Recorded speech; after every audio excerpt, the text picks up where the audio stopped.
Hey everybody, welcome back to LegalSpeak. I'm the Law Morris, and this is the series in which I discuss the games I've been playing and what I think of the gaming industry as a whole. This week we'll be talking about Spider-Man PS4, but before we get started, I want to take a second to remind you to check our weekly podcast, Hard Reset. This week we discussed our first impressions of Spider-Man. And don't forget to go to our website, ColdNorthPro.com, for everything we do, all in one place. I'll link to everything in the description down below. Spider-Man is a great game. There's so much to discuss about the game, and this video is definitely not a review because I haven't finished it at the time of writing this. But what I wanted to discuss specifically in this video is the one key feature that I think elevates this game more than anything else: Restraint. In an age where movies, TV, and video games are constantly trying to one-up each other and making a larger, grander, more epic story, Insomniac has taken a different approach with Spider-Man. Rather than rushing to the meat and potatoes of the experience, Insomniac teases the audience with drinks and appetizers, making the main course feel more earned as a result. Restraint is something that we as an audience don't see enough, and when applied correctly, it leads to an incredibly satisfying, well-paced adventure.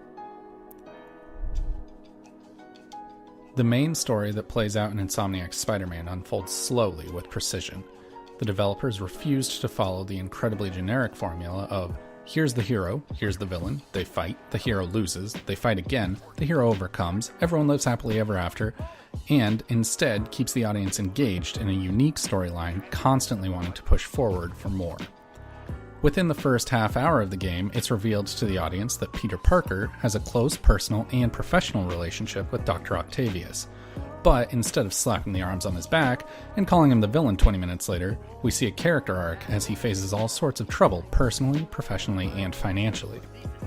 We're shown Octavius as the man he is before his transformation and witness his relationship with Peter, making his ultimate fate much more impactful. Restraint in storytelling led to stakes and heartbreak when the audience finally sees that Dr. Octavius is gone and in his place is Doc Ock. This level of restraint is used with all the villains in the game. B-tier villains, like Shocker, still feel like a massive encounter, and while they are spoken about, the top-tier villains in the Spider-Man universe aren't seen until roughly 15 hours into the game. Spider-Man is unapologetically a video game. The story of the game is good, and the characters are interesting, but in playing the game, it's obvious what Insomniac's top priority was during development, and that was fun.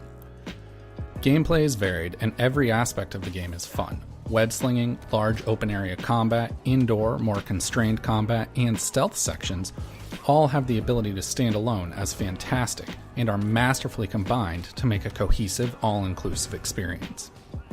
Some of the best portions of the game are the ones where the player isn't even in control of Spider-Man, but Mary Jane instead.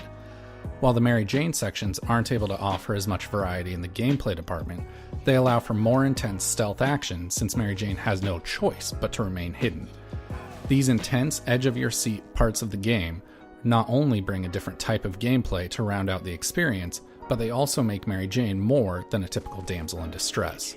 By forcing the player to play significant parts of the game as Mary Jane and Miles Morales, Insomniac thrust the same restraint they utilized onto the player, and it becomes an exercise in patience in the best possible way. The final way in which the game surprised me with its commitment to restraint was in the collectibles. Early in the game, two of the main collectibles and one of the larger conquest-type side missions is revealed to the player. But even if the player chooses to do what I did and open up the whole map, pick up every backpack, take a photo of every landmark, and clear every Fisk construction site before really getting into the story, they'll still be finding themselves opening up new collectibles hours later. This is because while Insomniac did choose to utilize the tower mechanic to reveal the map and show collectibles, they didn't take the Ubisoft approach and vomit every icon all over the map all at once. What they did was they revealed a few to the player for their trouble, and the rest are unlocked as side missions as the game progresses. This mechanic is something I don't think I've ever seen before, and it did wonders for the pacing of the game. Spider-Man is an excellent game. Every part of playing the game is fun, and the story is interesting. While I don't think it will be in contention for Game of the Year for our organization, or me personally, it still does many things better than almost anyone else. Not every game needs to be Game of the Year material. Spider-Man is absolutely excellent, and offers a lesson in restraint that I sincerely hope the rest of the industry takes notice of. This is the Spider-Man game we've all been waiting for since Spider-Man 2.